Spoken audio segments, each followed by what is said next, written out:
Welcome to Mystic Realms Recap. Links are in the description below. Please show some love of the author and me. On to the show. I am the mayor of Rishi City, Bartolomeo Pham, a man with light brown hair, who looked like a bodybuilder, said with a smile. Now before I begin the interrogation, may I know your names first? Lux von Kaiser, Lux replied. GAAP, answered. Bartolomeo nodded in acknowledgement. When he received a report from one of the city guards that 2 Highlanders had appeared, he set aside everything he was working on in order to meet them as soon as possible. This was his first time seeing Highlanders and, similar to Lux and GAAP, he was surprised that they didn't look any different from the people living in Agartha. Aside from Bartolomeo, there were 2 other people who were also standing behind him. Lux and JP knew in an instant that the people that came with Bartolomeo were saints. Since you look the oldest between the 2 of you, I'll ask you a few questions, JP, Bartolomeo said with a smile. First question, how did you manage to arrive at this place? JP, who was seated beside Lux, suddenly frowned after hearing this question. The halfling then gazed at the Kakin that was looking back at him with a smile. A/N. If you are not familiar with beastkins, they are the cat girls, fox girls, and bunny girls you see in anime. I'll just refer to one of the saints as Kakin because he is a cat boy. Geek. E/N. If he's cute/handsome, he's mine. Your ability is good, but sadly, it won't work on me, JP replied. The Kakin arched an eyebrow after hearing the halfling's words. He didn't expect that a grade A apostle would be able to negate his truth-seeker ability, which would force most people to tell the truth in his presence. Are all the apostles in the surface world like you? The Kakin asked. You are quite formidable for your rank. GAAP only smiled and didn't bother to answer the Kakin's question. Lux, I am telling you now that it's impossible for you to lie in front of these people. JAP warned the half-elf through their guild chat. Once a question is asked, you will automatically answer it once that Kakin looks in your direction. I am able to resist it, but I don't know if you can.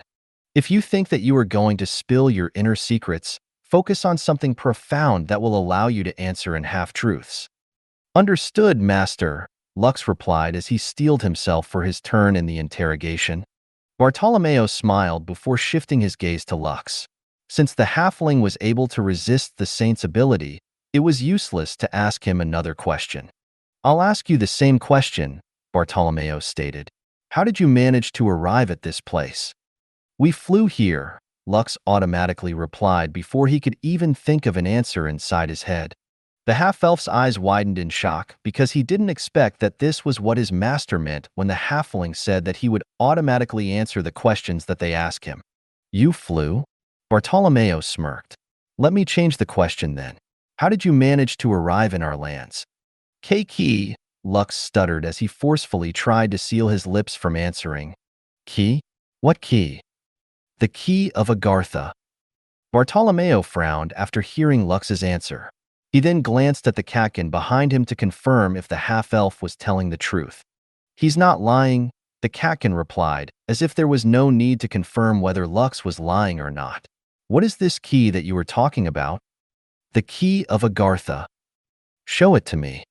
Lux's hand trembled before summoning the key of Agartha from his storage ring, as if it was a puppet that was being manipulated by a puppet master. AP, who saw this, narrowed his gaze as he shifted his attention to the woman that was standing beside the Kakin, who was the second saint that was behind Bartolomeo. One has the power to compel the truth, and the other has the power to compel action, Davy thought. These 2 are certainly trouble. Lux held the key of Agartha for Bartolomeo and the 2 saints to see. When the mayor of Rishi City reached out his hand in order to grab the key, a bolt of red lightning shot out from it, making the mayor immediately pull back his hand while wincing in pain. The 2 saints, who saw this, moved a little closer to take a good look at the key in Lux's hand. The key of Agartha was a bronze key and had the runes of the kingdom of Agartha transcribed on its body. So you used this key to get here, right? The Kakin asked. Yes, Lux replied automatically. How did you get it? I got it after clearing a dungeon. The Kakin then glanced at the woman beside him, as if asking her for confirmation if she wanted to ask the red-headed teenager a question. The woman had long blonde hair and gray eyes, and could be said to be an exceptional beauty.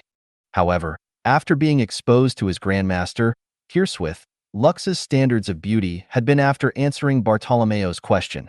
The half-elf finally regained his own ability to talk and asked 1054. Bartolomeo a question of his own, raised so high that even the beautiful saintess in front of him paled in comparison. "What is your purpose for coming here to Agartha?" the woman asked. "I came here to find Aurora," Lux replied. "She seems to be imprisoned in a very dark place, and I am here to take her back to the surface world." "Aurora? You mean that Aurora?" Bartolomeo momentarily forgot the pain he was feeling as he gazed at Lux in surprise. "How did you even know about her?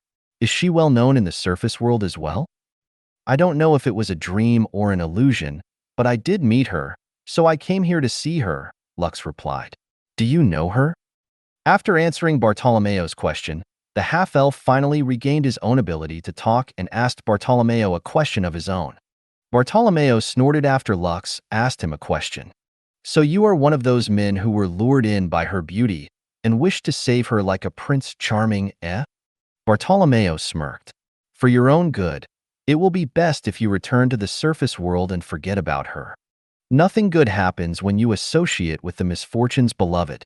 Trust me, I know. My son was one of those helpless men and women who thought that they would be able to overcome her curse due to the love they felt after seeing her once. Now, they live in the Asmaran monastery along with the other cursed people, whose luck turned bad after merely being around her for a minute. They have to cleanse themselves for a decade before misfortune's curse could be lifted from their bodies. You might be a half-elf, and your lifespan is longer than most. However, spending 10 years in seclusion is not worth it." Lux blinked in confusion because he didn't expect that the reason for why Aurora was all alone in the darkness was due to her curse. Even so, the half-elf's determination to take the lonely and pitiful girl from the place where she was locked up was firm. "Can you tell me more about her?" Lux asked. "I want to know more about Aurora." Bartolomeo eyed the half-elf as if he was crazy. However, after being reminded of his pitiful son who had been inside the monastery for 5 years, he decided to humor Lux and told him a tale that spanned nearly 2 decades ago. "It happened 19 years ago," Bartolomeo said with a solemn expression on his face. "In this world, there will always be 2 blessed people. However, while one is blessed with good luck, the other is blessed with bad luck. The 2 of them are always girls because only girls are able to carry this blessing or curse inside their bodies. One of them possesses extreme good luck, and the other possesses extreme bad luck. Every time one of these 2 ladies dies, their successor will be born exactly a year after." Bartolomeo paused in order to see if Lux was paying close attention to what he was saying. When he saw that the half-elf was listening to him attentively, he nodded his head before continuing his story. "When the world was still young, both of those ladies were born in Agartha. But ever since the world above the surface prospered, the Lady of Good Luck had always been born in the surface world. All those who we call misfortune's beloved are born here in Agartha. Every time they are discovered, they are immediately sent to the sanctuary of Ados, where they are left to live their lives as comfortably as possible. In the sanctuary, people are able to visit and even talk to them up close if they want to. This was to ensure that the Lady of Bad Luck will retain her sanity and live a life surrounded by people who care for her. This has been the tradition that has been passed from generation to generation. However, this time, the lady that carried all the bad luck in the world was a bit special. Her curse not only affected herself, but also spread to others like a plague. This was why she was asked to leave the sanctuary of Ados and was transferred by our king to the Pantheon of Exile.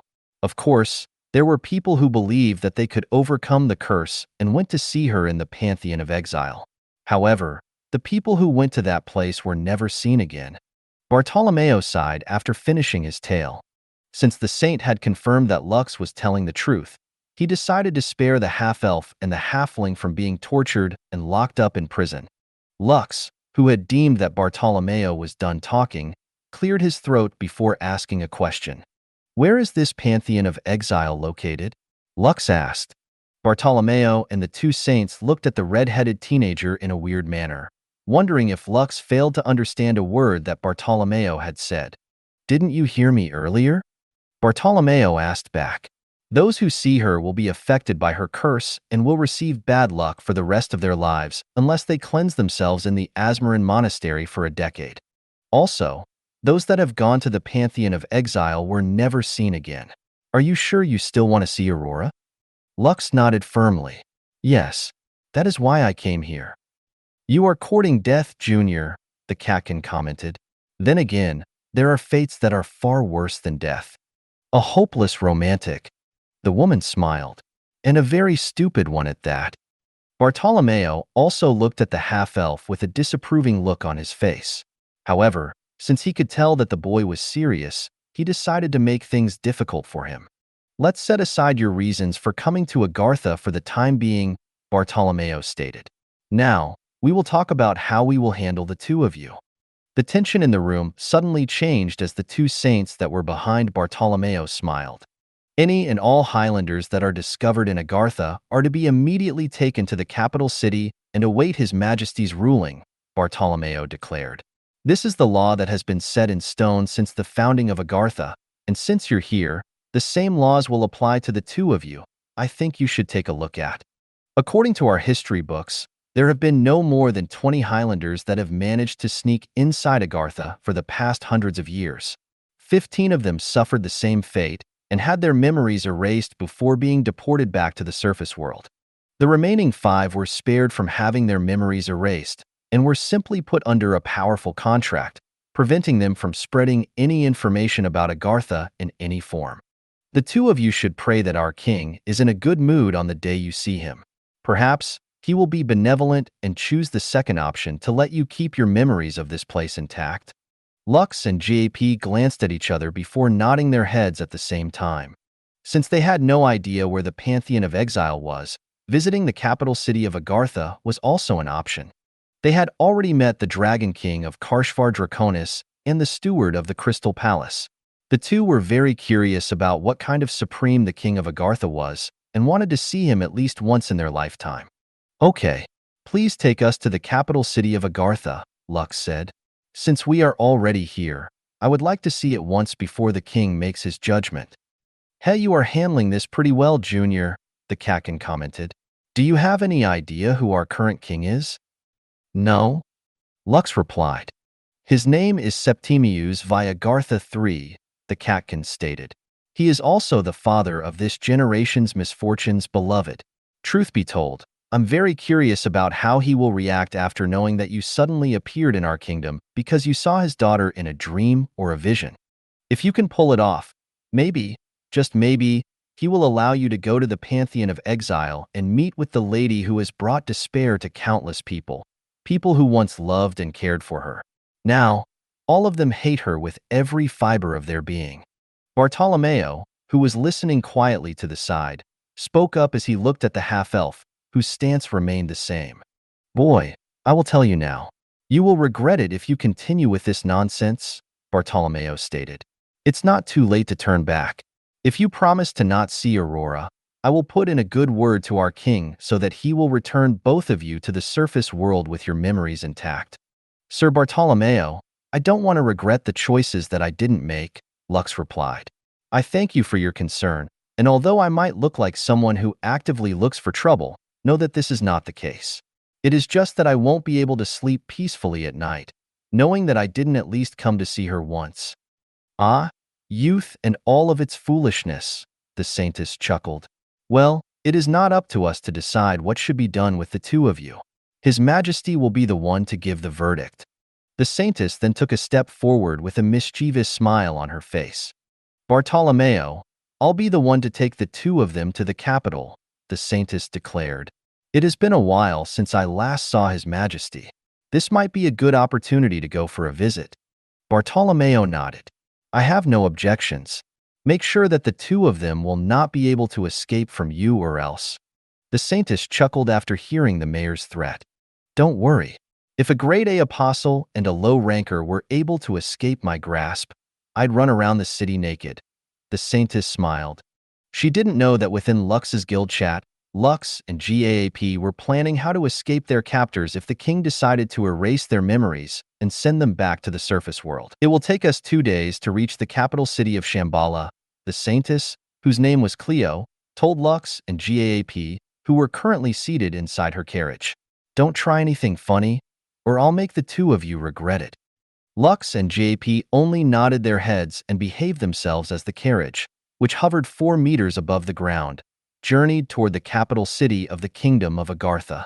The carriage was being pulled by an air bison, which was the Agarthians' favored beast when it came to long-distance travel. Although each city had its own teleportation gates that allowed them to travel to other cities, no teleportation gate could instantly teleport them to Shambhala.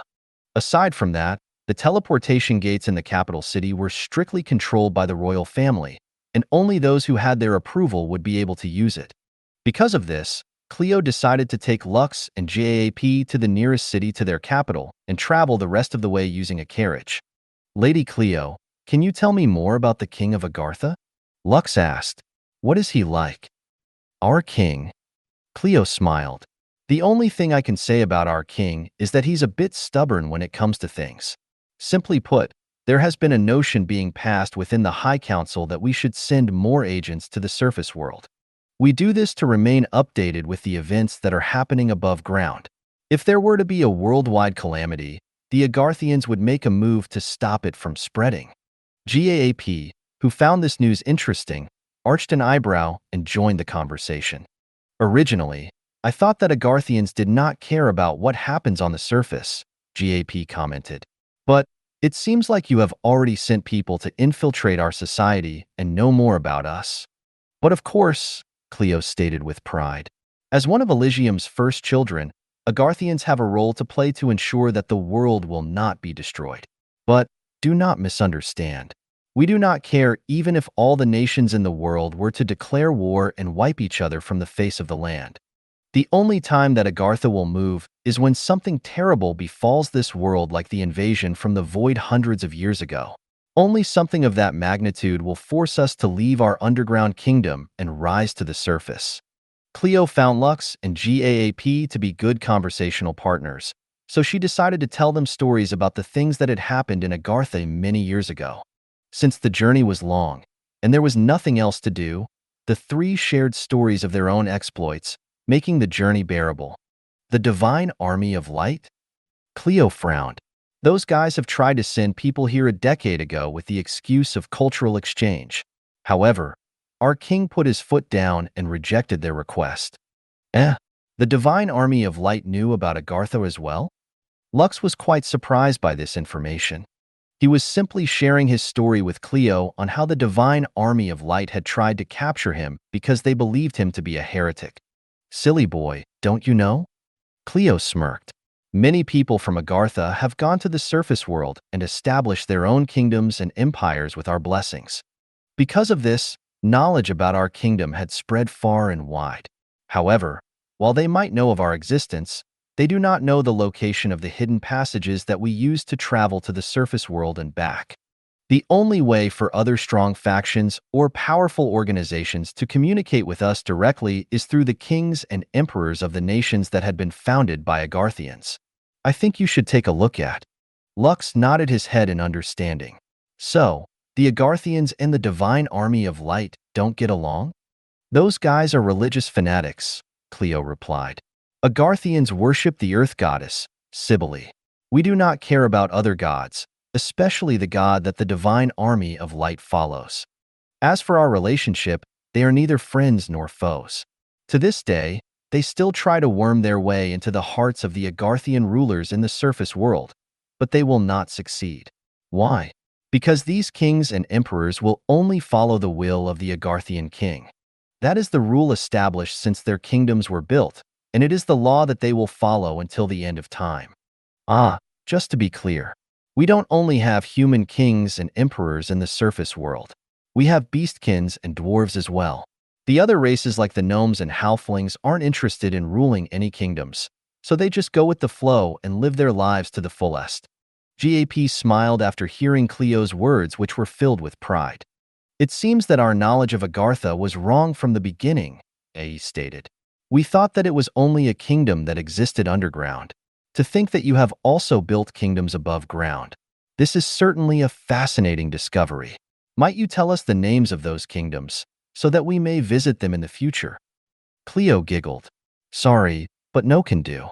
Agartha exists in the surface world based on myths and legends. This is also true for you, Highlanders.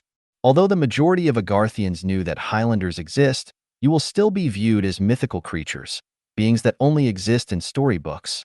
In short, the chances of meeting one of you during our lifetime are very small, unless something unexpected happens, just like how the two of you appeared in Rishi City. So, we're like rare animals in your eyes? Lux asked in a joking manner. Yes, Cleo replied. So, be careful, Lux. A rare animal is precious because it is rare. You're quite good-looking. Any bold or daring Agarthian lady would not hesitate to take the risk in order to give birth to the child of a Highlander. Sorry, but I already have 2 fiancés, Lux stated. And yet, you come here to Agartha because of a damsel in distress, Cleo smirked. Men are foolish creatures. Once they behold a beauty, they do their best to catch her fancy, even if they already have wives and fiancés. Lux was unable to mount a counter-argument, which made JP laugh. It was definitely true that he came to Agartha without a plan, and it was also true that Aurora was an exceptional beauty that could bring the downfall of a nation. Although his intention of helping her was not anything romantic, he already knew that Cleo and his master, JP, wouldn't believe him no matter how many times he tried to explain himself. Because of this, he decided to change the topic and ask about the popular attractions and delicacies that the Kingdom of Agartha had to offer. Cleo, on the other hand, was more than happy to inform Lux and JAP about many details about her kingdom. The reason why she was sharing this information with her 2 captives was due to the fact that she didn't believe that their king would show mercy to the 2 people that illegally trespassed inside their hidden kingdom. 2 days later, Cleo's carriage finally arrived at the majestic city of Shambhala. As one of the saints of the kingdom, her carriage didn't have to enter the gate that was meant for commoners. She was given a free pass to the city without too much hassle, and a contingent of guards even escorted her carriage toward the royal palace, where their king resided. Follow behind me, Cleo stated. The hallways of the royal palace are like a maze. One can get lost in them easily if they are not familiar with the layout of the building. Lux and GAAP nodded in understanding. However, what the Saintess didn't know was that Lux had already summoned his soul book and was currently mapping the royal castle. Since only those that he had given permission to could see his soul book, it hovered in front of him, undetected by the Saintess that was leading the way. Several minutes later, and after many twists and turns, they finally arrived at a giant bronze gate, which was guarded by dozens of royal guards. Are those the 2 Highlanders you wrote about in your report, Your Excellency, Cleo? A man wearing a mithril plate armor asked, as he looked at the 2 people, who came from the surface world. Yes, Cleo replied. Is His Majesty currently busy? The guard captain shook his head. No, but he's not alone in the throne room. News has spread that you will be bringing in 2 Highlanders, so several high-ranking, nosy nobles have come to see our uninvited guests. Cleo smiled as she had already expected this outcome. For the most part, the kingdom of Agartha was a peaceful place. Although there were conflicts between nobles here and there, they didn't escalate to skirmishes, and they simply tormented each other through trade and other means. For them, having Highlanders in their kingdom was a form of entertainment. Those who had plenty of time on their hands would definitely want to see how their king would handle these people who had been brought to the capital city for judgment. Her Excellency, Lady Cleo has arrived, the guard captain announced. A moment later, a firm and cold voice passed through the closed gate. Enter. After getting permission, the guard captain raised his hand. Open the gate, the guard captain ordered. Immediately, 4 guards pushed the giant gate open, revealing the interior of the ancient throne room of a kingdom that had existed since time immemorial. The half-elf's gaze then landed on the man seated on the high throne, which was raised several meters high. Anyone who entered the throne room would have no choice but look up to its king, and its king would look down upon those who entered his domain. Lux was quite surprised because the king of Agartha looked like a man in his early 30s. King Septimius via Agartha III. He was the current king of Agartha, and the person who held absolute authority within the ancient kingdom that many people above ground didn't know existed. "It is an honor to be in your presence, your majesty," Cleo said as she bowed respectfully to her king. "I pray that you are in good health. I think you should take a look at." "My health is good, but my mood is not," King Septimius replied. "You have already interrogated these two trespassers, yes?" "Yes, your majesty," Cleo answered. "Shall I make my report now?" King Septimius made a gesture. "Go ahead. My nobles have traveled far and wide to hear the latest gossip in our circles. Make sure to make the story as entertaining as possible, so their journey will be worthwhile." The high-ranking nobles all smiled, knowing that the reason why their king was in a bad mood was their arrival. They had come uninvited, but due to their rank, they were allowed to remain in the throne room and take part in the drama that was about to unfold. Cleo, who had been given permission to tell the result of their interrogation, started her report. "The red-headed half-elf's name is Lux von Kaiser," Cleo reported. "The halfling is his master, and he goes by the name Gap. According to Lux's confession, they arrived at the Terrell Plains by means of..." Cleo's report lasted for nearly 15 minutes before she stopped talking. Lux, on the other hand, could only shake his head helplessly, thinking that his answers shouldn't be considered as confessions. They were forced out of him against his own will. A minute of silence passed before a soft chuckle was heard inside the throne room. Everyone's gazes landed on a chubby man who was wearing extravagant clothes that visually stated his standing as one of the high-ranking nobles of the kingdom of Agartha. "A prince charming from the surface world has arrived to save the beauty in distress," the chubby noble commented. "The only question I have is whether this story will have a happy ending or not." The other nobles also smiled after learning why Lux came to Agartha. They looked at him like all the other young men and women who had become infatuated with this generation's misfortunes beloved, who had nearly brought the entire kingdom into a state of emergency. While the nobles were looking at Lux with various gazes, the king of Agartha, Septimius, narrowed his eyes and looked at the half-elf with a solemn gaze. "I want to see this key that allowed you to arrive in our kingdom," King Septimius stated. "Show it to me." Cleo then glanced at Lux, giving the half-elf the "what are you waiting for?" gaze.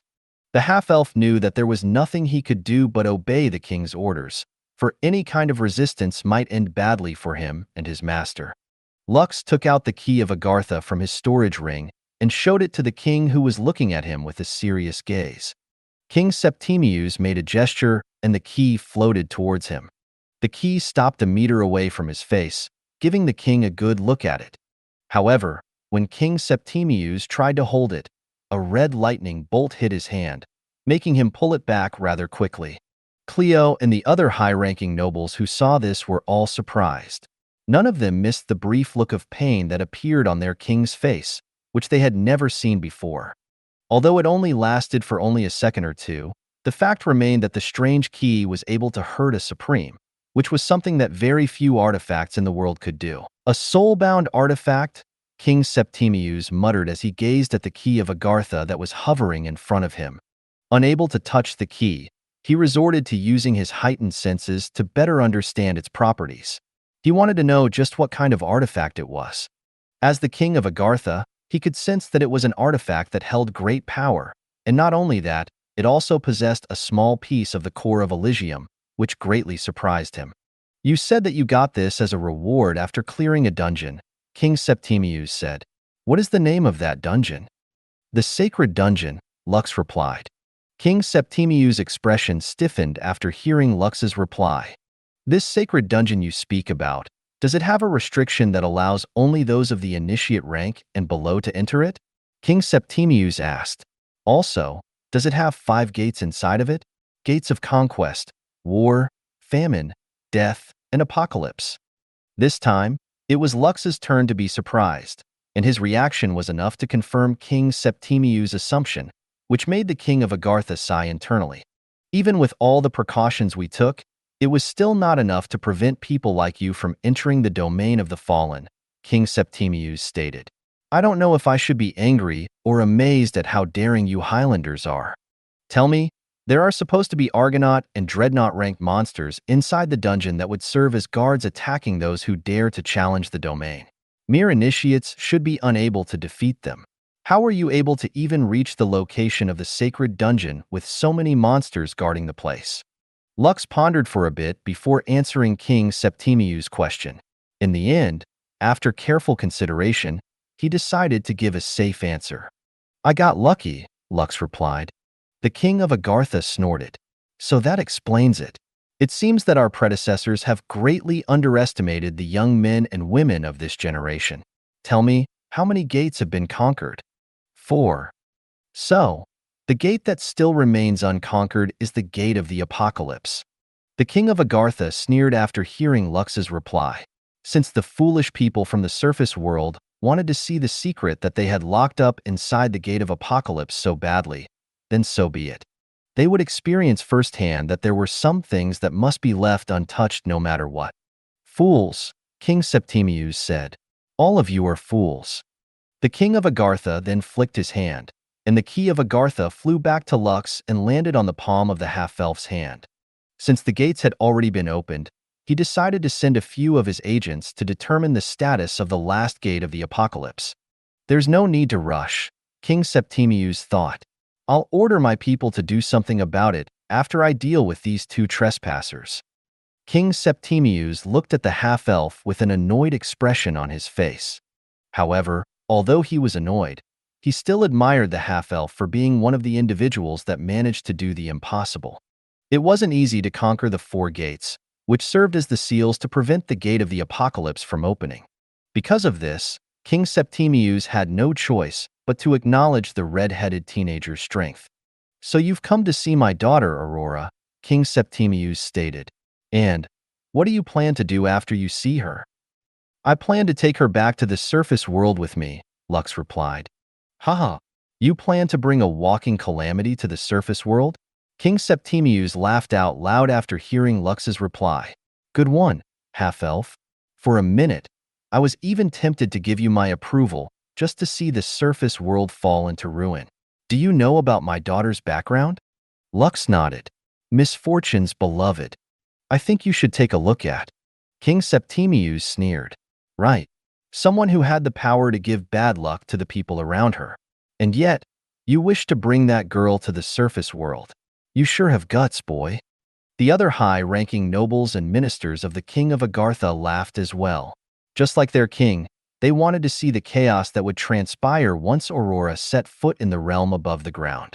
The catastrophe she had caused in Agartha still haunted all of them after so many years, and they were very tempted to see other people fall into ruin as well. Now, let's set aside my pitiful daughter for the time being, King Septimius stated. Let's talk about what I should do with the 2 of you. Do you know the punishment for people who illegally enter Agartha without my permission? Saintess Cleo said that our memories will be erased before we are sent back to the surface world, Lux replied. Indeed, that is how we dealt with those who tried to sneak inside Agartha in the past, King Septimius nodded. However, 2 days ago, when the High Council had heard that 2 Highlanders had managed to arrive in our kingdom, they sent me a proposal. They said that erasing the memories of trespassers was too lenient a punishment. Do you want to know their proposal, boy? Lux nodded because there was nothing he could do aside from nodding his head. A public execution in the form of a gladiator match, King Septimius smiled. Meaning, both of you will go to the Colosseum and fight the battle-hardened criminals of our kingdom in a death match. The person who is able to kill you will have their crimes lifted and be set free. This will not be a one-on-one battle, but a battle royale. 2 versus hundreds of criminals, King Septimius stated. At the very least, all of them will be C rankers and below. A D ranker and a grade A apostle won't be able to survive such a fate, especially that halfling, who is only an apostle. So how about the 2 of you beg for your lives right now? Lux and GAAP didn't reply and remained silent. What King Septimius and the rest of his subordinates didn't know was that the half-elf and the halfling were talking through their guild chat. Haha, master, he looks down on you because you are just an apostle, Lux gloated. C rankers? They court death. He will only send in sea rankers? I guess they can serve as new undead for your army, GAAP commented. Asmodeus has been telling me that he is in dire need of rancor corpses to be used for his experiments. This is a good time to collect some raw materials for his study. King Septimius, his ministers, and the high-ranking nobles all thought that Lux's and JP's silence was due to the fact that they were quaking in fear after hearing that they would be sent into a death match. What they didn't know was that the two necromancers were giving King Septimius a thumbs up in their hearts, applauding him for being generous, unknowingly giving them hundreds of dead bodies that would help bolster the half-elf's undead legion. However, they couldn't say this out loud, so Lux decided to take the initiative to speak his mind. What if we survive this death match? Lux asked. 2 of us against battle-hardened criminals that are C rankers and below is a nearly impossible task. However, what if we succeed? Will we get anything in return? Ho, it seems that you believe that you have a chance of winning. King Septimius sneered. Since I have nothing to lose, isn't it best if I ask for something on the off chance that my master and I actually manage to survive? Lux smiled. How about we regain our freedom and be given His Majesty's permission to explore Agartha to our heart's content? How does that sound? Huh. You are very bold, Lux. Cleo, who had been listening silently, smiled. If you manage to survive this hurdle, I don't mind becoming your subordinate for a year. Heck, you can even order me to call you Daddy if you want. Be careful what you wish for, Lady Cleo. Lux smiled back at the beautiful saintess who didn't know what kind of trouble she was putting herself in. It might just come true. The other high-ranking nobles also thought that this was a very amusing situation, so they also imitated the saint and offered Lux precious treasures as a reward for surviving the death match. A few of them even declared that they would marry their daughters to him if he managed to last for half an hour in the battle. The corner of King Septimius' lips rose slightly as he looked at the half-elf and the halfling, who didn't seem too shaken about the punishment that he planned to give them. Although he was doubtful that the two people would manage to succeed, a part of him wanted to see them overcome this situation and prove him wrong. Very well. In 2 days, the 2 of you will be sent to the Gladiators' Colosseum in order to fight for your freedom, King Septimius declared. If you manage to win, I will allow the 2 of you to move unhindered in my domain. How does that sound? Sounds good, Lux replied, but deep in his heart, he was laughing non-stop.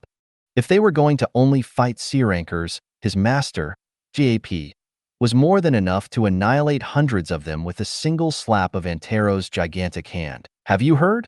A skinny man asked his friend, who was currently drinking with him inside a tavern. It seems that the 2 Highlanders will be fighting in the Gladiators' Colosseum in 2 days' time. How could I not hear about it? The chubby man smiled. The nobles are spreading this news like wildfire. Even the gambling establishments have joined in the hype. They are even calling the battle the death match of the century. Clearly, they wanted to rake in the big cash when the betting officially begins. Master, who do you think will win? The skinny man asked the bartender who was busy wiping the glasses on his counter. Although I don't think that the Highlanders have a chance of winning, I'll still bet on them, the tavern master replied. Oh, and why? The skinny man inquired. It's because they are Highlanders, the tavern master answered.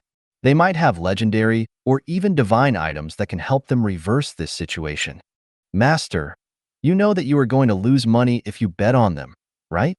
The chubby man stated. It's fine, the tavern master said. I will not bet a lot. The gambling houses are hyping this battle and even saying that the 2 Highlanders are masters in the surface world. However, when I asked about their ranks, they said that it was D ranker and a grade A apostle. A D ranker and a grade A apostle? The chubby man laughed. And you are still going to bet on them, master? Yes. Why? The tavern master put down the glass that he was wiping on top of the counter and smiled. Just gut intuition, the tavern master said.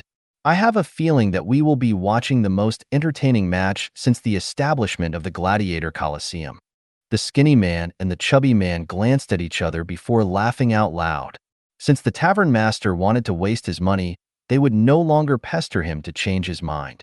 For them, they would be betting their money on the criminals, whom they believed would end the battle in less than 5 minutes. It was not only them who thought that way. Most of those who decided to watch the death match in the Colosseum had the same opinion. However, just like the tavern master, there were a few individuals who believed that the Highlanders stood a chance against the criminals, proving everyone wrong. And for that simple reason, they decided to put their chips on the two people who had arrived in their kingdom for reasons that were only known to them. Those two came here in order to see that sister of mine? A handsome young man with blonde hair smirked. Unfortunately, even though they still haven't laid their eyes on her, it seems that her bad luck has already affected them. 2 days from now, 2 graves will be dug. I'll at least offer a flower to their tombs. But isn't it also romantic? A beautiful young lady, who had long blonde hair, asked with a smile. If I were in Aurora's shoes, I'd feel very flattered. The two of them were Aurora's siblings, but from a different mother. King Septimius had 3 wives, 5 princes and 4 princesses. Aurora's mother was not one of the king's wives. Even now, no one had seen her face. One day, the king just returned to Agartha holding a baby in his arms and declared her to be his daughter. Aurora's siblings didn't really treat her like family due to the curse in her body. For them, she was a stain on their bloodline, and they couldn't wait to get rid of her, with the exception of one girl. The youngest princess of Agartha, Princess Shayna, truly cared for and loved Aurora. Currently, the princess was under house arrest in the royal castle, undergoing the cleansing ceremony to lift the bad luck that she acquired after spending time with Misfortune's beloved. Even so, to this day, the young princess, who was only 12 years old, still loved her sister, Aurora, and wished for her happiness, even in seclusion. So all of us will be going to the Colosseum to watch this match, right? A handsome young man with silver hair said with a smile. I already made a reservation. We will be watching the show from the best VIP room. Wonderful! A pretty girl with reddish-brown hair exclaimed. It has been a while since I watched something fun. The royal children of Agartha discussed the upcoming battle with great enthusiasm. None of them thought that Lux and GAAP had a chance of winning, and were merely going for the fun of it. Meanwhile, in the inner palace of the royal castle, Princess, are you sure about this? A maid asked anxiously. I think you should take a look at. Yes, a young girl, who seemed to be only around 12 years old, replied firmly. I will ask my father for permission. With the talismans on my body, I am sure that I will not inconvenience anyone. If that is your wish, then this humble one will obey. The maid bowed her head respectfully. But, may I know the reason why you want to watch the battle? It will be a bloody one, and not suitable for someone as young as you, Princess. Don't worry about me, the young girl stated. As a member of the royal family, I will experience many things. Seeing violence, blood, and death is something I must learn to get used to at an early age. I'm sure that my father will not reject my request to watch the battle. The young girl then looked outside the window of her room. It had been a while since she had stepped outside the royal palace due to her house arrest. But now, she decided to leave in order to see the face of the half-elf, who had traveled all the way to Agartha in order to see and free her sister from the dark prison that she was currently in. I don't know who you are, but please, save my sister. Princess Shayna pressed her hands together in prayer. She doesn't deserve to be alone. 2 days later, the Grand Colosseum was filled to the brim with people. The majority of them came due to curiosity. Since Highlanders were people that came from the surface world, the Agarthians wanted to catch a glimpse of them in their last moments. All of them believed that the 2 pitiful individuals were fated to die today, so the least they could do was see them off and memorize their faces before they died. Inside the arena's waiting room, Lux and GAAP sat leisurely as they waited for the battle to start. The Saintess, Cleo, and 2 more saints were ordered to look after them to ensure that neither of them would escape before the battle started. Have the 2 of you accepted your fate? Cleo asked. This is the only explanation I can think of to explain how calm both of you are. Something like that, Lux replied with a smile. We've only known each other for a short while, but it was still good meeting you, Lux. Cleo patted Lux's shoulder in a friendly manner. I'll make sure to send a flower to your grave once a year. Instead of sending me flowers, you should start practicing calling me Daddy, Lady Cleo, Lux replied as he gave the Saintess a devilish smile on his face. How about it? You can call me daddy now if you want. Haha, that's the spirit. You can think of me before you die. I give you my permission. I also look forward to you calling me daddy, Lady Cleo. Lux and the Saintess smirked at each other. Both of them were certain that the other would lose, which made JAP and the two other saints inside the room smile.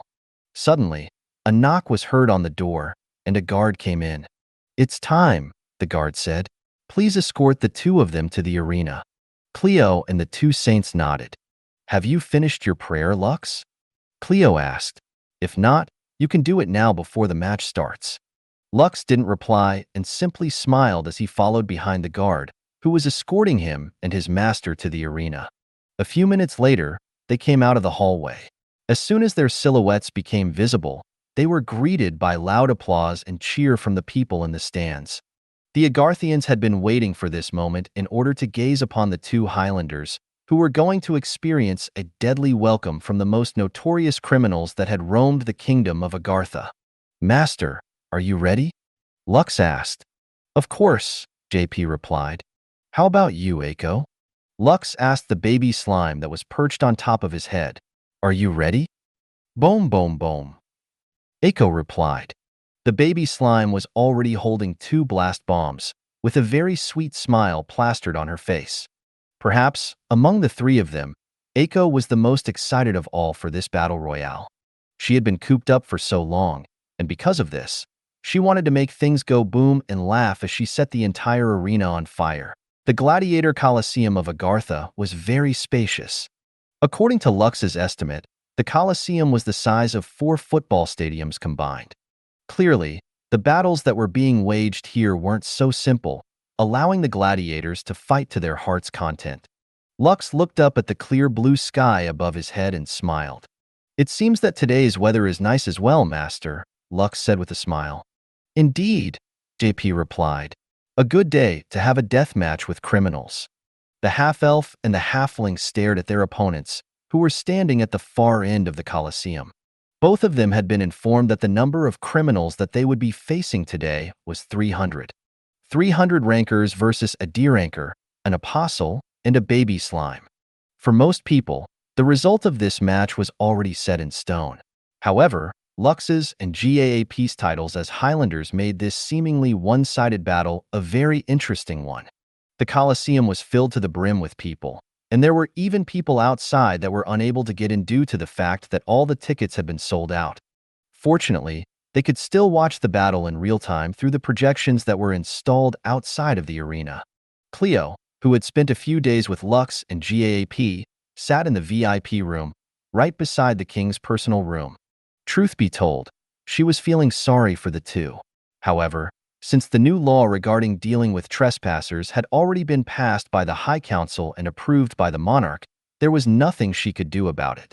This was why she dared to jokingly make a bet with Lux that if by some chance a miracle happened, she would be willing to become his subordinate for a year. Naturally, Cleo was certain that no matter what the half-elf and the halfling did, their chances of survival were non-existent. It's really a shame, Cleo muttered. Lux is still young, but now, he's about to die because a beauty appeared in his dreams. The other two saints, who had also served as Lux's and GAP's guards, nodded their heads in agreement. The three of them didn't hold any grudges against their captives, but the laws of their kingdom must be upheld no matter what. Strange, the two of them don't look nervous, King Septimius commented as he eyed the half-elf and the halfling, who were having a casual chat as they waited for the match to start. Have they resigned themselves to their fate? A minute later, a high ranker hovered above the center of the stadium and greeted everyone with a smile on his face. Ladies and gentlemen, good day to all of you. My name is Michael, and I am the organizer of today's gladiator battle, the high ranker shouted. As you may already know, today's battle is very special. On my left are 300 of the most notorious criminals of Agartha. On my right are the two Highlanders, who have come from the surface world. Please take a good look at the two of them because this might be the last time that you see them alive. The Agarthians cheered and gave Lux and GAAP a round of applause. As if humoring them, the half-elf bowed to the crowd like a performer, while GAP smiled from the side.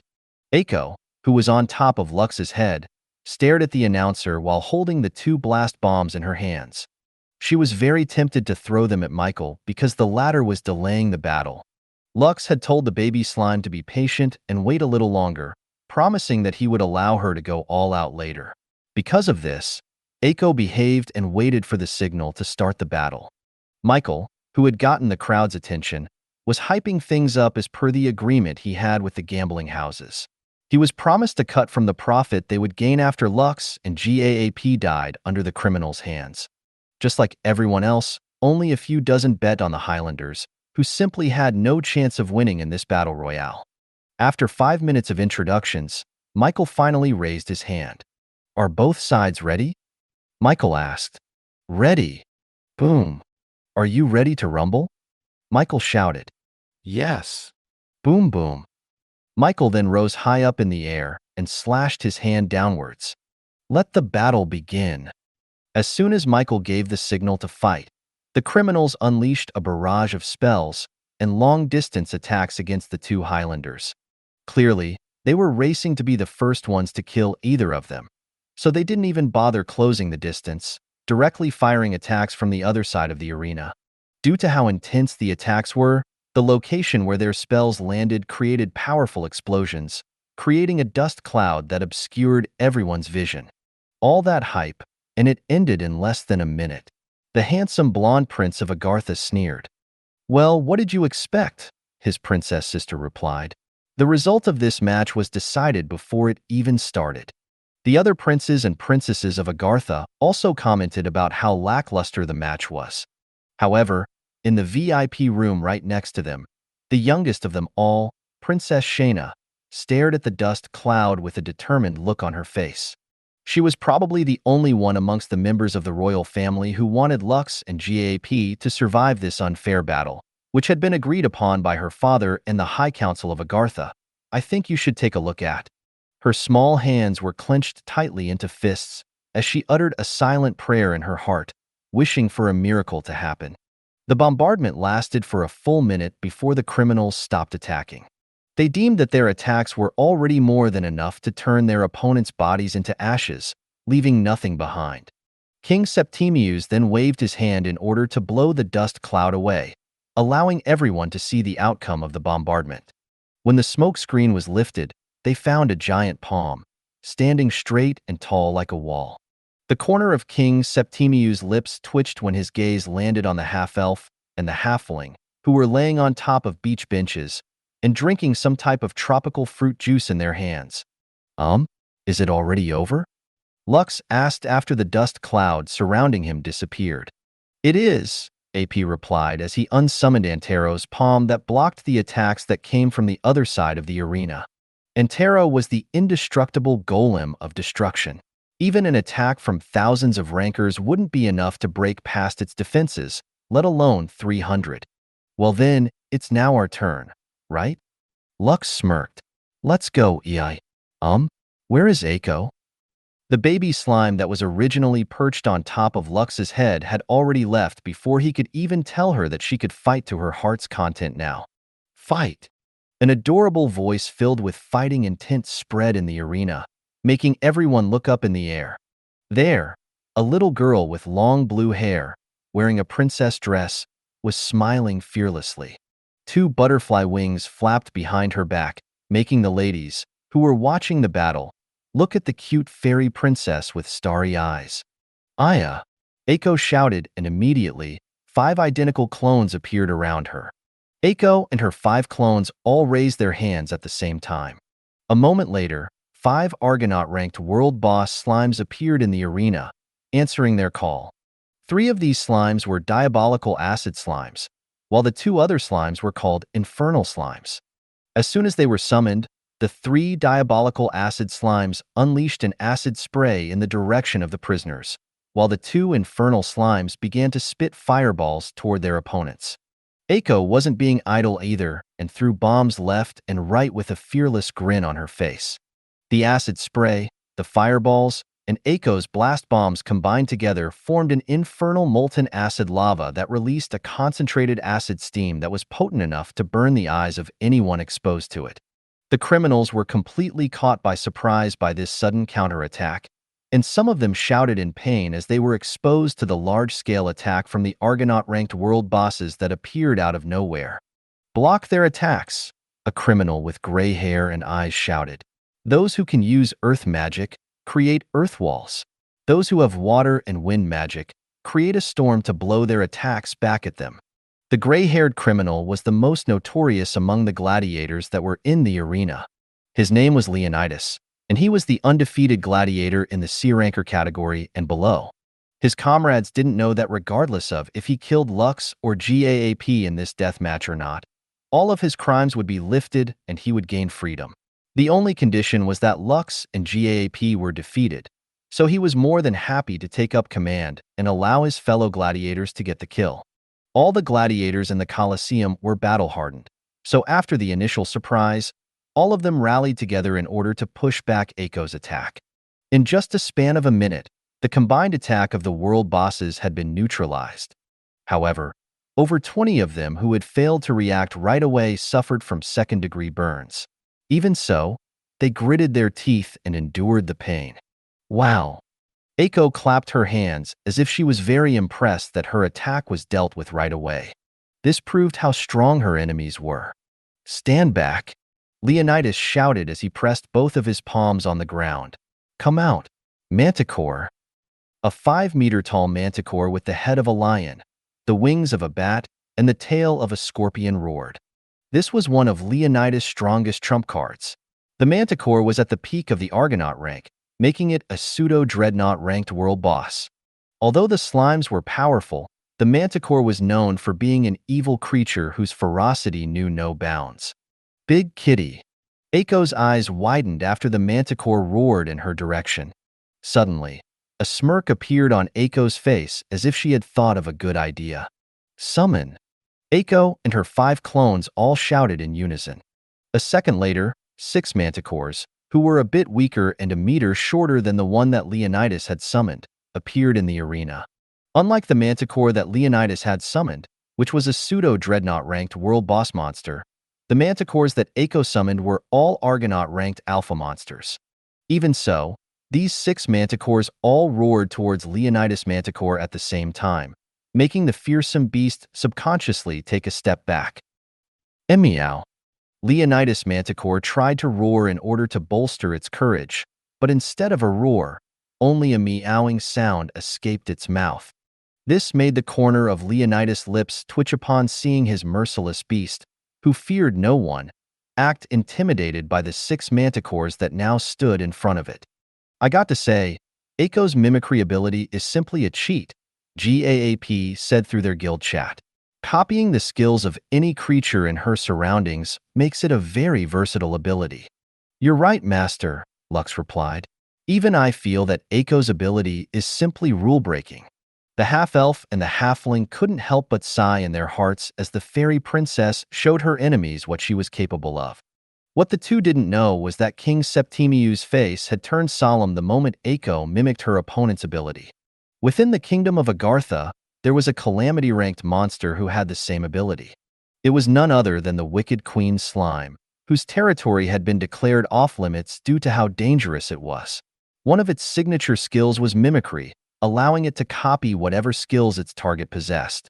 With the said skill, it had killed countless high-rankers and saints who had attempted to get rid of it in the past. King Septimius also didn't dare to personally attack this monster. Although he could defeat it if he wished, he opted not to. The wicked Queen Slime had a very powerful regenerative ability. Even if a tiny part of it survived, it would be able to regenerate and regain its former glory within a few years. If he really went to exterminate it, the Queen Slime might carry a grudge and relentlessly attack the cities of Agartha, claiming countless lives of his people. In the end, King Septimius was forced to compromise with it. No one knew what conditions were entailed in their agreement, but after the King of Agartha had a talk with the monster, it no longer took the initiative to attack the human settlements. Is this monster related to her? King Septimius' frown deepened as he looked at the little girl who had summoned countless bombs and tossed them at the gladiators who were dealing with 6 Argonaut-ranked world bosses. The 6 manticores that Aiko had summoned didn't hesitate to attack Leonidas Manticore, which descended into a brawl, sending blood mist flying in every direction. Aiko's manticores used their scorpion tails to sting their target, and their razor-sharp teeth to bite into its flesh. Even though Leonidas' manticore was stronger and fought ferociously, it was unable to fend off the attacks that were coming from every direction. Leonidas didn't stand in silence and watch his companion fight alone. He and 100 rankers engaged the 6 manticores, while the rest dealt with Aiko's Argonaut-ranked slime monsters. Aiko had to stop throwing bombs because she didn't want to hurt her own summons, who were now engaged in a deadly battle with the rankers. Slowly, but surely, Aiko and her subordinates were being pushed back, which made the fairy princess take drastic measures. Come?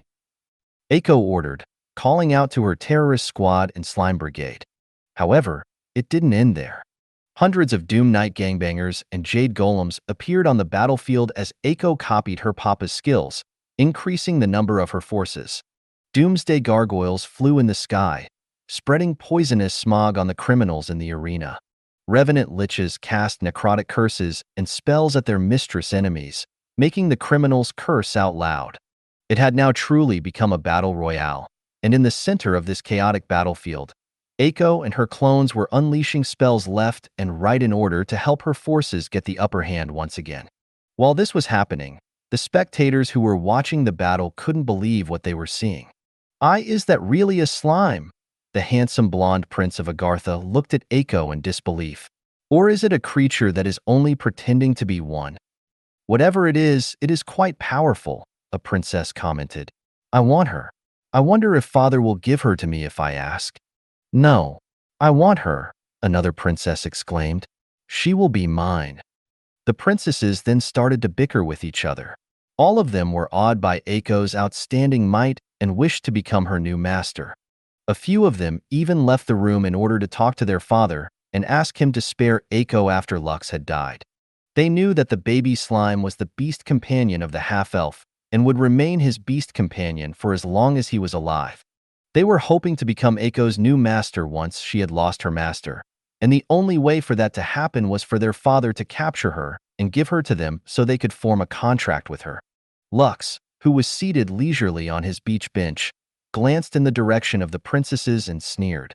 Since he shared Aiko's mind-reader ability, he had heard the thoughts of the spoiled princesses of Agartha. Spoiled brats, Lux thought. You're not stealing Aiko from me. I think you should take a look at. The half-elf might seem like he was relaxing in the eyes of people. Little did they know, he and his summons were ready to spring up and help Aiko at any moment if she was in danger. GAAP was also paying close attention to the battlefield. Suddenly, Lux's corpse god materialized above him and blocked a spell that was aimed at his master, with the shield in its hands. It seems like they changed their plans, master, Lux stated as he put the tropical fruit juice down on the table beside his beach bench. Some of them have become too impatient while dealing with Aiko and her summons, GAP commented as he gazed at the dozens of rankers who had slipped past Aiko's battlefield and were now headed in their direction. How about you deal with them, Lux? It's a good time to test the skills that you haven't tested before. Understood, master, Lux said as he stood up and crossed his arms over his chest. Come fort, Serafina. It's time to make your debut. You have kept the readers waiting. A beam of light descended from the sky and landed beside Lux. There, Lux's battle angel, Serafina, smiled as she looked at the rankers that were aiming for her master's life. When Lux was undergoing his ranker trial and being judged by the gods if he would be allowed to keep his skills, the god of gamblers, Max, talked to him for a bit about his skill, Summon Battle Angel, SSR. This skill was quite special because even if Lux used it, no battle angel would answer his call. The reason? Just as the name implied, he would be summoning a literal angel from the divine realm, and this was not something that could be done on a whim. Lux had to make a pact with a battle angel first before the skill could be used. Originally, Lux wanted the gorgeous angel, Himia, who had brought him to the celestial realm after he died, to become his battle angel. However, Himia flatly refused him and told him that she couldn't become Lux's servant because she was already contracted to the god of gamblers for 300 years. Only after the expiration of her contract would she become a free agent who could be contracted by others. Perhaps, Out of curiosity, Lux asked if she had a sister.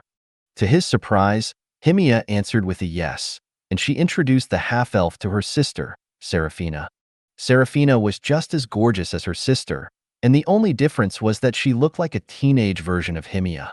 Seraphina was currently a free agent, and she had not received a contract before because she had only finished her battle angel training 2 years ago. The majority of people who contracted battle angels always went for the ones with more experience on the battlefield. Simply put, a fledgling like Seraphina was someone most people wouldn't choose to form a contract with. The half-elf felt that those who hadn't contracted Seraphina needed to visit an eye specialist to have their eyes checked.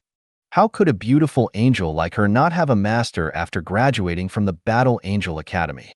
Everyone's gaze, especially the boys in the Colosseum, landed on Seraphina's figure.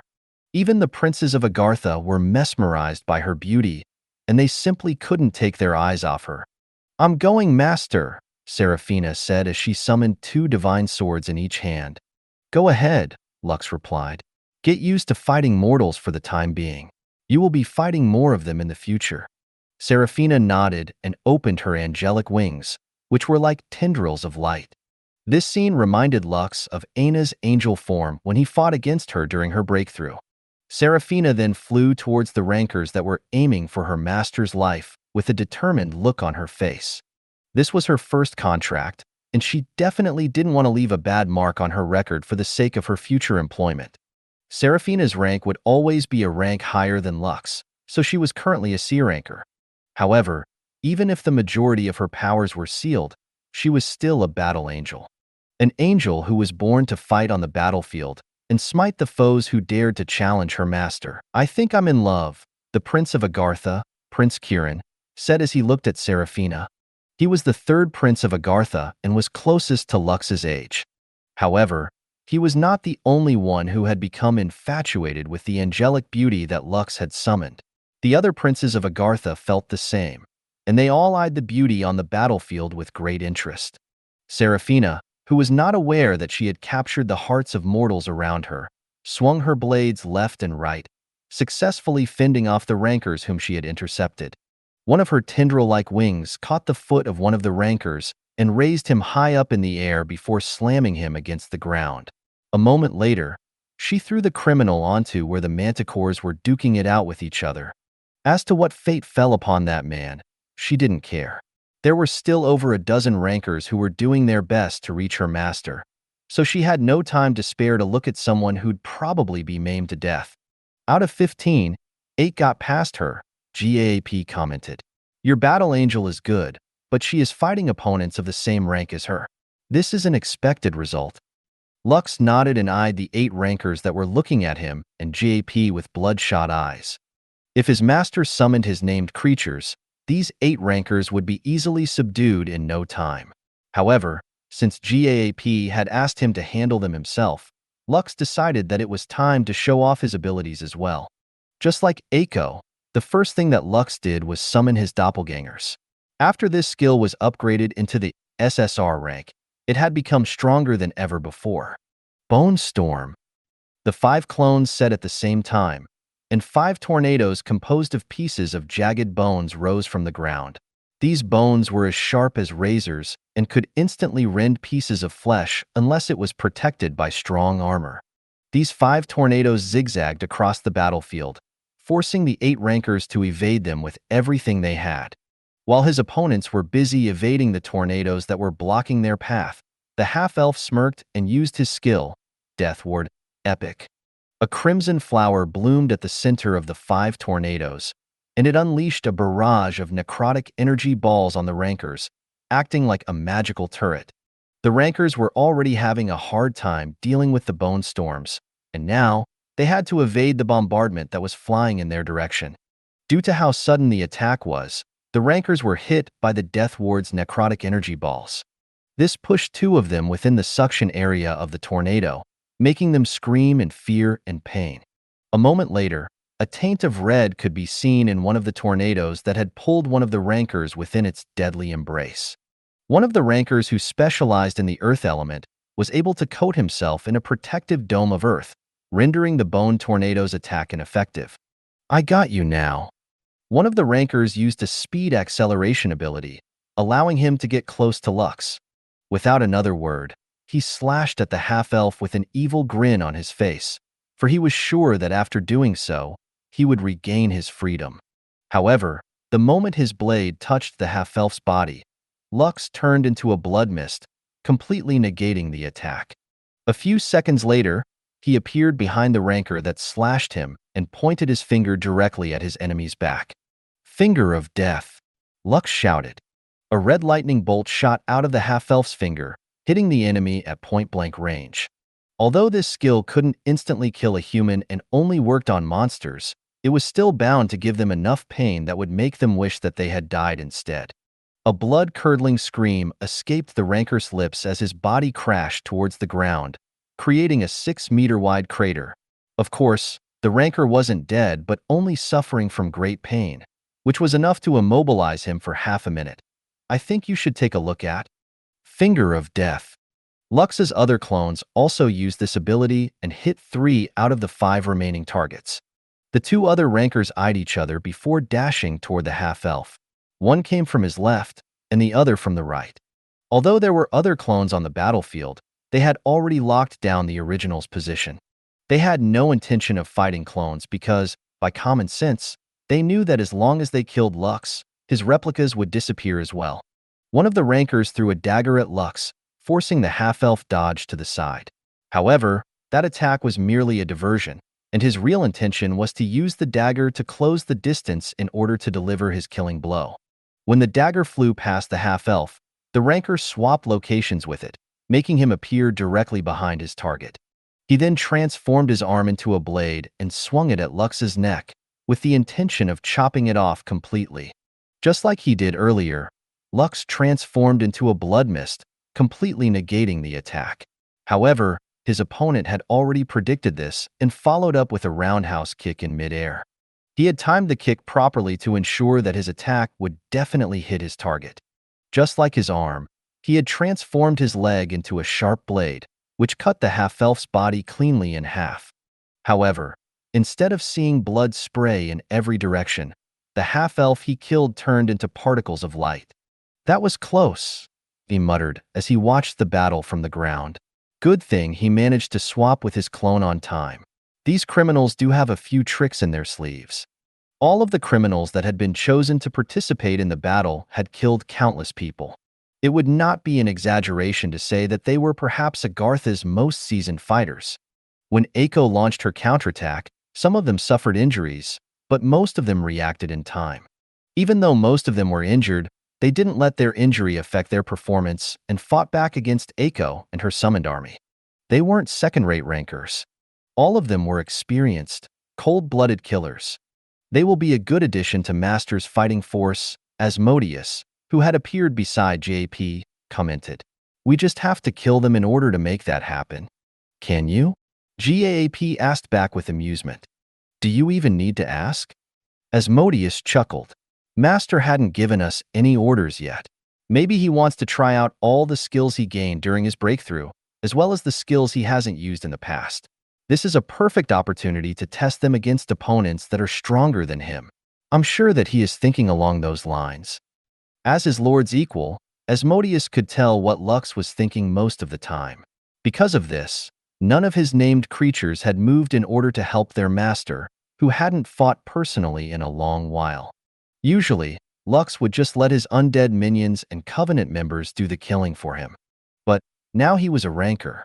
It was time to test how he would measure up against opponents who were almost the same rank as him, without depending on his faithful summons who were currently on the side, patiently waiting for his call. Fighting rankers is really not easy, Lux thought as he backed away from the criminal that could transform his body into sharp blades. This was Lux's first battle after becoming a ranker. For him, learning how his abilities work in real combat was quite important, especially now that he was currently being hunted down by the Divine Army of Light. Taking advantage of their current situation, he had intended to fully test his limits in this deadly battle using only his core abilities. Although summoning his undead army would instantly give him a strong advantage, this was not something he wanted to do. He didn't want to overly rely on them to fight all of his battles for him. Lux knew that there would come a time when he had to fight by himself, and with this in mind, he didn't want to become rusty. After Lux distanced himself from his opponent, the silhouette of a dragon appeared behind his back.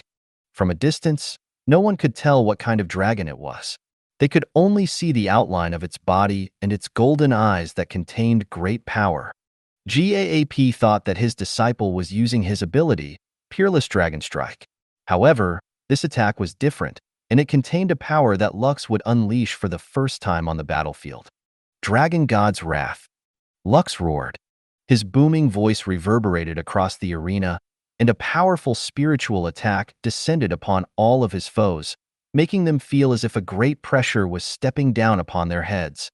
This was Lux's anti-army ability that was meant for large-scale battles.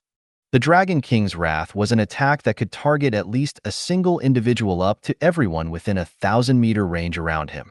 If the target's rank was equal to or lower than the half-elves, they would suffer from intimidation and fear debuff, lowering their attack, defense, movement speed, and attack speed by 80%. Lux made sure to limit the area of effect to the rankers that had slipped past Seraphina's blockade. The reason for this was that he wanted Eiko and the Battle Angel to get a taste of what it was like to fight stronger opponents that weren't suffering from debuffs. The ranker that could transform his body into blades was originally a rank higher than Lux, but due to the Dragon King's Wrath, his fighting ability was significantly reduced. Right now, he was slightly weaker than Lux, making his movements a bit sluggish. The effect is better than I thought, Lux mused as he observed the effectiveness of the skill that he was using for the first time. If this was used against an army, anyone below a C ranker will lose their will to fight. I wonder if this spiritual attack can be dispelled by clerics and priests. I guess I'll have to test this before returning to the surface world. After carefully observing his opponent, Lux raised his hand. Come Calypso. The living armor appeared before her master before turning into the divine spear, Longinus. Lux had wanted to test how powerful the spear of Longinus was, so he decided to try it out in this battle. When the half-elf was still in Leaf Village, he acquired the skill transmutation EX. This skill allowed him to add abilities from one weapon to another. This was a skill that he had neglected for a very long time, not because he couldn't use it, but because there was no suitable equipment for it to be used. However, times had changed. He now had a divine weapon in his hand, and he would be a fool if he didn't make the already powerful weapon more powerful.